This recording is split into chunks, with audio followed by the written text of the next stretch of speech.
Perkenalkan, nama saya Grace Simangunsong, asal dari Dairi.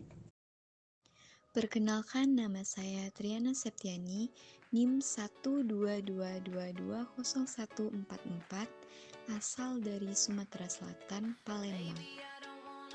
Perkenalkan, nama saya Clarissa Arada Putri, saya dari Bandar Lampung. Perkenalkan, nama saya Anissa Syifa Salsabila, saya berasal dari Bandar Lampung. Perkenalkan, nama saya Iqbal Raihansyah, asal dari Bandung. Assalamualaikum warahmatullahi wabarakatuh. Perkenalkan, kami dari kelompok 9 DPWK kelas RC. Di sini kami akan memaparkan materi-materi DPWK. Sebelum memaparkan materi, saya akan memperkenalkan anggota kelompok 9 terlebih dahulu. Dimulai dari Perkenalkan, nama saya Anissa Syifa Salsabila, NIM saya 122220164. Saya dari Prodi Perencanaan Wilayah dan Kota. Perkenalkan, nama saya Clarissa Arada Putri dengan NIM 122220158. Saya dari Prodi Perencanaan Wilayah dan Kota. Perkenalkan, nama saya Iqbal Raihansyah dengan NIM 122220141 dari Prodi Perencanaan Wilayah dan Kota. Perkenalkan, nama saya Triana Septiani dengan NIM 122220144 dari Prodi Perencanaan Wilayah dan Kota. Perkenalkan, nama saya Grace Simangunsong, NIM 122220130 dari Prodi Perencanaan Kota. Apa itu perencanaan dan proses perencanaan? Perencanaan adalah suatu proses menentukan apa yang ingin dicapai pada masa yang akan datang, serta menetapkan tahapan-tahapan yang dibutuhkan untuk mencapainya. Proses perencanaan adalah bagian dari daur kegiatan manajemen yang terutama berhubungan dengan pengambilan keputusan untuk masa depan, baik jangka panjang maupun jangka pendek. Sehubung dengan pokok pertanyaan, apa, siapa, bagaimana, kapan, di mana, dan berapa. Baik sehubung dengan lembaga yang manajemeni maupun usaha-usahanya. Perbedaan wilayah dan kota. Apa perbedaan wilayah dan kota? Wilayah secara umum didefinisikan sebagai suatu bagian dari permukaan bumi yang teritorialnya ditentukan atas dasar pengertian, batasan, serta perwatakan fisik geografis. Mengacu pada Undang-Undang Nomor 24 Tahun 1992 tentang penataan ruang, wilayah didefinisikan sebagai ruang yang merupakan satuan geografis beserta segenap unsur yang terkait batas dan sistemnya yang ditentukan atas aspek administrasi ataupun aspek fungsional. Sedangkan kota sendiri didefinisikan sebagai tempat di mana konsentrasi atau jumlah penduduknya lebih padat daripada wilayah sekitarnya. Ini terjadi karena pemusatan kegiatan fungsional yang berkaitan dengan kegiatan atau aktivitas penduduk.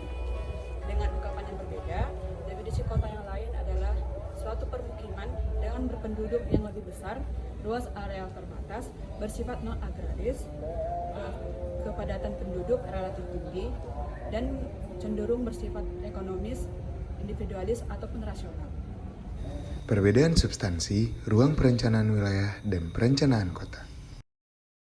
Perencanaan wilayah merupakan upaya merumuskan dan mengaplikasikan kerangka teori ke dalam kebijakan ekonomi dan program pembangunan dengan mengintegrasikan aspek sosial dan lingkungan menuju tercapainya kesejahteraan yang optimal dan berkelanjutan.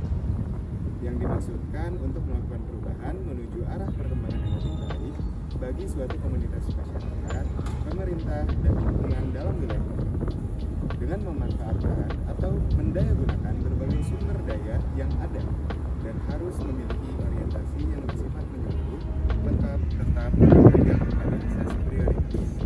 Dan salah satu produk yang dihasilkan dari perencanaan wilayah yaitu RT-RWN, RT-RWK, dan RT-RWP. Sedangkan perencanaan kota merupakan kegiatan penyusunan rencana kota untuk mewujudkan kualitas lingkungan kehidupan dan penghidupan masyarakat kota dalam mencapai kesejahteraan.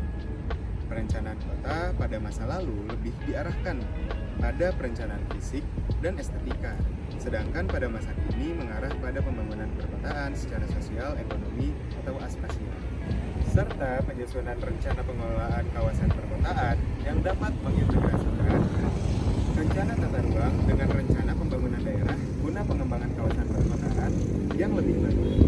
Kriteria kawasan perkotaan memiliki karakteristik kegiatan utama budidaya, bukan pertanian atau mata pencarian penduduknya, terutama di bidang industri, perdagangan, dan jasa, serta memiliki karakteristik sebagai pemusatan dan distribusi pelayanan barang dan jasa, didukung prasarana dan sarana, termasuk pengantian moda transportasi dengan pelayanan skala kabupaten atau beberapa kecamatan.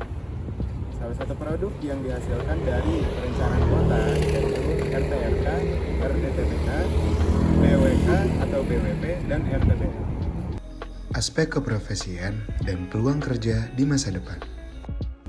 Aspek profesi perencanaan wilayah dan kota adalah profesi yang dinamis yang bekerja untuk menciptakan kenyamanan suatu wilayah dan kota, membentuk keadilan, membentuk lingkungan yang sehat dan efisien.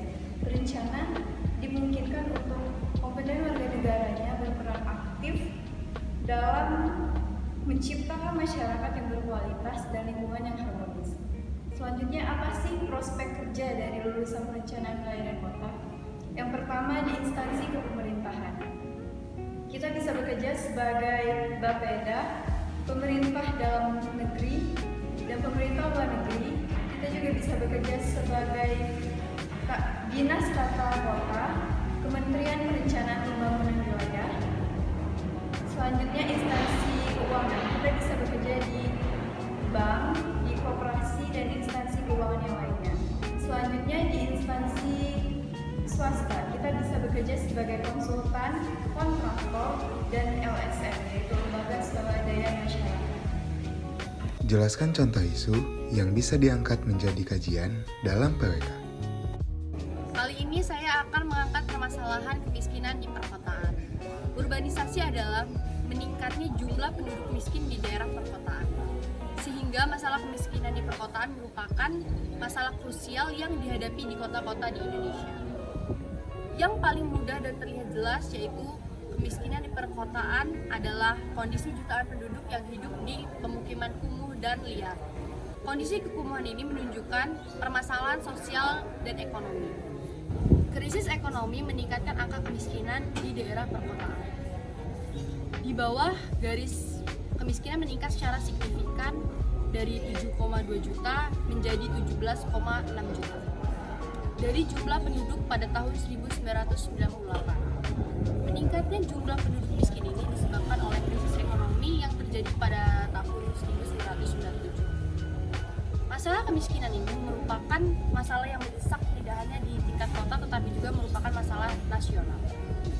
Mengenai jumlah penduduk miskin di Indonesia, terdapat beberapa variasi perbedaan yang sangat menyolok.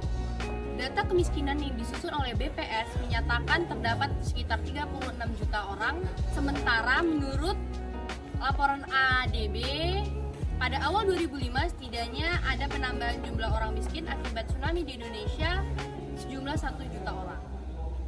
Bahkan menurut PT Asges, jumlah orang miskin di Indonesia pasca kenaikan BBM melambung sehingga 54 juta orang.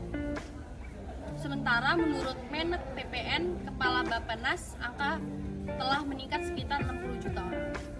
Masalah kemiskinan terkait erat dengan adanya ketimpangan baik ketimpangan antar golongan sosial, ekonomi di perkotaan, ketimpangan antar perkotaan dan pedesaan, serta ketimpangan antara wilayah dan kawasan secara nasional. Kesimpulan selama pembelajaran mata kuliah DPWK.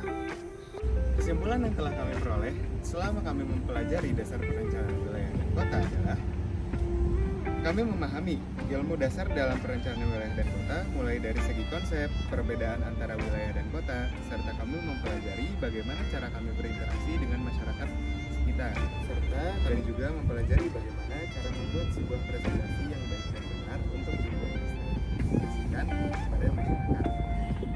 Sekian pemaparan materi seputar dasar perencanaan wilayah dan kota dari kelompok 9. Kurang lebihnya mohon dimaafkan. Wassalamualaikum warahmatullahi wabarakatuh.